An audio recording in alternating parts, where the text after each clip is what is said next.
बंगालमध्ये दुसऱ्या टप्प्याची मतदान प्रक्रिया पण कंप्लीट झालेली आहे आणि ह्या फेजमध्ये पण बंपर वोटिंग झालेलं आहे. म्हणजे आत्तापर्यंत कधी झालेलं नव्हतं एवढं वोटिंग यावेळेला झालेलं आहे आणि ह्याच्यामागे बरीच कारणं आहेत. पण त्यातलं सगळ्यात महत्त्वाचं कारण आहे की ममता दीदीचा जो तिकडे कारभार होता, जो अत्यंत अन्यायकारक आणि गुंडागर्दीचा कारभार होता, ह्याच्यावर कुठेतरी मतदारांनी मतपेटीतून उत्तर द्यायचं ठरवलेलं दिसतंय. हे करत असताना मला पर्सनली असं वाटतं की यावेळेला BJPला चांगलं बहुमत मिळेल आणि BJPचंच सरकार तिकडे बनेल. पण त्यासाठी BJPला प्रचंड मेहनत तिकडे करायला लागलेली आहे, कारण इतकी दहशत ममता दीदीची तिकडे होती की सामान्य लोक मागच्या वेळेला मतदानासाठी घरातून बाहेर पण पडू शकले नव्हते. पण अशा वेळेला मोदीजी आणि अमित शहाजी या दोघांनी अत्यंत योजनापूर्वक ह्या सगळ्या गोष्टी घडवून आणल्या, पूर्ण सखोल त्याचा अभ्यास केला आणि आज आपल्याला कदाचित लक्षात आलं असेल की देशाचा गृहमंत्री हा आपल्या पक्षाचा असणं किती महत्त्वाचं आहे. कारण त्या मार्गातून त्या पर्टिक्युलर वेमध्ये आज अमित शहाजींनी तिकडे CRPF लावली आणि जी गुंडागर्दी होती तृणमूल काँग्रेसची ती बऱ्याच प्रमाणात मोडून काढण्यात यश मिळवलं. अमित शहांसारखा नेता तिकडे 15 दिवस ठाण मांडून बसलेले आहेत, कारण त्यांना माहिती आहे की तिकडे जर थोडंसं दुर्लक्ष केलं तरी TMCचे गुंडे काहीही करू शकतात.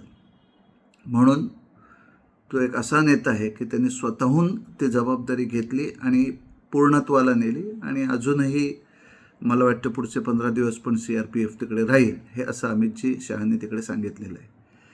हे सगळं करत असताना अमितजी शहांची मॅनेजमेंट, मायक्रो मॅनेजमेंट, त्यांचं असलेलं पूर्ण लक्ष, त्यांनी वेगवेगळे घेतलेले डिसिजन्स हे आम्हाला सगळ्यांना माहितीच आहे. त्याचबरोबर दुसरी बाजू मोदीजी सांभाळत होते. वेगवेगळ्या ठिकाणी मोदीजींनी सभा घेतल्या, अतिशय मोठ्या प्रमाणात झाल्या आणि मोदीजींनी मतदारांवर हे ठसवण्यात यश मिळवलं की भाजप सरकार आल्यानंतर ह्या दुःस्वप्नातून बंगाल बाहेर पडेल आणि कुठेतरी एक सुशासन बंगालला मिळू शकेल. पण हे करत असताना सगळ्यांनी एक लक्षात ठेवायला पाहिजे, भूपेंद्र यादव जे तिकडचे इलेक्शन प्रभारी आहेत त्यांनी मात्र प्रचंड मेहनत तिथे केलेली आहे. ते पडद्यामागचे सूत्रधार ते आहेत आणि ह्या भूपेंद्र यादवांनी पूर्णपणे गेल्या सप्टेंबरपासून जवळपास 300 मतदारसंघामध्ये पिंजून काढलेला आहे. बूथ लेवलवर मॅनेजमेंट लावली आणि तो बूथ शक्तिशाली कसा होईल याच्यासाठी स्वतः पूर्ण प्रयत्न केलेले आहेत. बऱ्याच वेळेला आपल्याला असं दिसतं की काही ठिकाणी आपल्याला बूथ लेवलवर कार्य झालेलं दिसतं, पण ते प्रत्यक्षात नसतं, ते फक्त कागदावर असतं.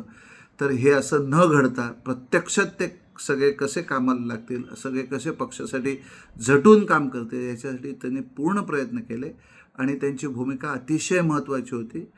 संघामध्ये आणि भाजपमध्ये त्यांनी समन्वय साधला, तिथल्या नाराजी नाट्याला त्यांनी दूर केलं आणि हे सगळं घडवत असताना भाजपसाठी एक ग्राउंड त्यांनी तयार केलं, ज्या बेसिसवर भाजप ही निवडणूक जिंकणार आहे.